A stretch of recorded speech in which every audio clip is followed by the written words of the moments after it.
مشکل زما ذاتی نمبر یې زموږ کنټرول روم اکټیو دی پولیس کنټرول روم اکټیو دی تاسو خپل نمبر ووایئ جی بالکل 0303895955 0938221300 دا زموږ کنټرول روم دی 0938221300 زموږ ټول عمله په ضلع کې په سیلاب زده علاقو کې د وخت کې په ذاتي ډول موجوده ده زه د هغې سره په رابطه کې یم زما اپیل دی موږ په خپل ویب سایټ باندې 3 هفتې مخکې اپیل کړی دی بیا مو کړی دی کونسلرانو ته مې ویلي دي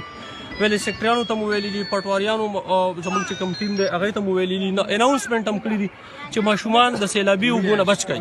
دې سره د سرمنو بیمارۍ هیزا نور وبایي مرضونه راځي دی ډوبېدی هم شي پرون په یاروسین کې 2 ماشومان وفات شوي دي دغه شوي دي زموږ لومبی پرایورټي د خپل بچي خپلې خویندې میندې چې کوم دی د دوی ژوند بچ کول جی بالکل سټرکچرز ته به راځو انشاءالله د حکومت چې کوم قانوني طریقه کار دی د هغې مطابق چې ستاسو څه کېږي حکومت موږ له ښه ډېر فنډ راکړي دي دوایانې رالم راکړي دي هر یو شی راکړی دی او موږ به هله د شپې وده کېږو انشاءالله چې تاسو ته موږ پوره فیسیلیټیشن درکړو